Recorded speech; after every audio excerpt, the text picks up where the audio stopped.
Do you think the Bible has swears in it? It must. Yes. Yeah, I mean, it depends on the absolutely. translation. Surely. Yeah. Yeah, I bet Jesus said the word ass because he was just talking about getting from point A to point B. Now we gotta have two lists. Because And also, that's what kind of guy. Well, that was his mom's Wait. wit, right? He said I'm sure he said like Aramaic equivalents of the word ass. Right.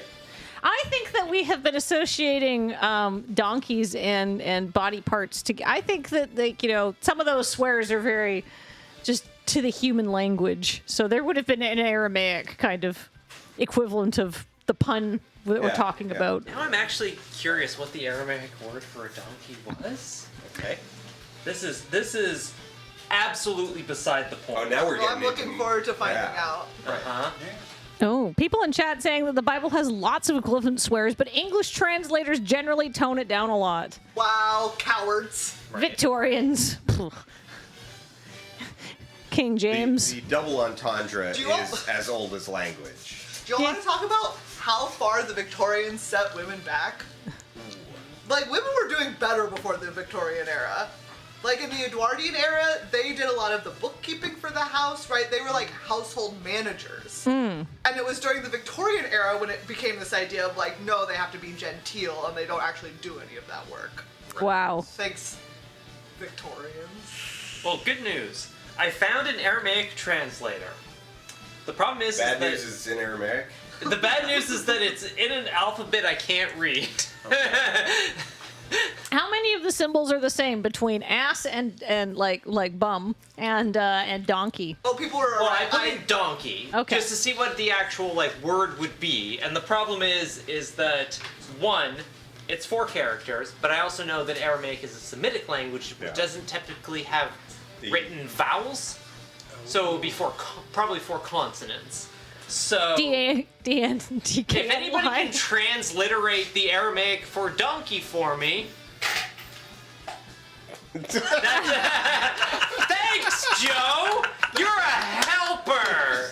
Well, we're Missed looking it, at but we 4 just got 4 little blocks, where Yeah. it's like you can't see it. Font four missing. Engineering makes the joke Unicode there. characters Yeah. for 4 The asterisks. diacritics were missing as well. Also, as people pointed out, I didn't mean the Georgian era. The one that came before the Victorian era. Anyways. Right. Sorry, Georgian. Yeah. Right, but there was a period where, women were in some cases owning land or whatever Yeah. and having more power and more Yes. personal property and stuff, and then the idea of putting them on a pedestal came around, Yes, right? was during the Victorian it's like era, it Victorian always era. gets snuck in under the guise of this is best for you. Oh, exactly. Right? We're thinking so much more of you. Yes, the Regency.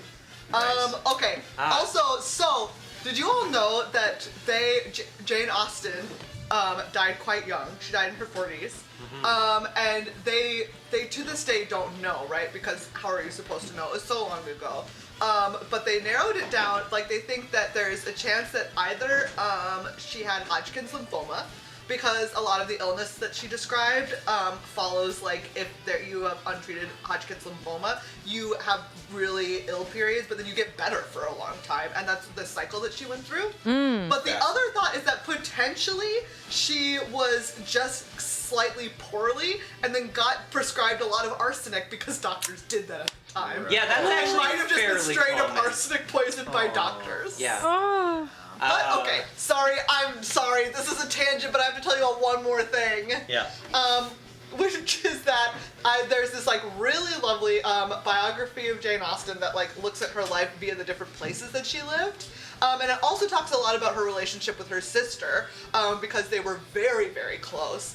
And to this day, I still think of like the last page of this book all the time, because one of the people who talked to her sister Cassandra long after Jane Austen's death was like, oh, the way that Cassandra talks about her, like, loving her sister, it's very much like a living and active love, as though her sister, like, she loves her as though her sister is still alive. Even, like, 20 years after she passed, which I still think of as, like, one of the most beautiful ways that you can talk about loving someone, no matter how long they've been gone. All right. It's adorable. Chat did inform me that the word is Hamara. Okay. Great. Okay. I'm satisfied. So we Hey. just need to find out what that's a homophone with. Yeah. Yeah. That I can't help with. These are good facts. I'm enjoying all these good facts. I'm gonna look up the name of this book also in case anyone in chat wants Thanks to very much, read it. Sokar. Sokar found Nelson's first Desert Bus appearance, Yeah. which apparently was 7.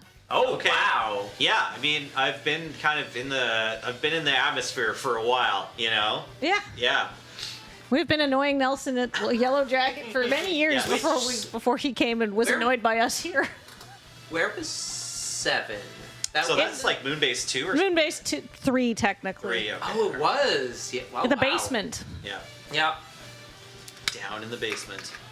It's called Jane Austen at Home, a biography. It's by Lucy Worsley, who's like a very big, like, she's been on like the BBC. She's like a very big British biographer.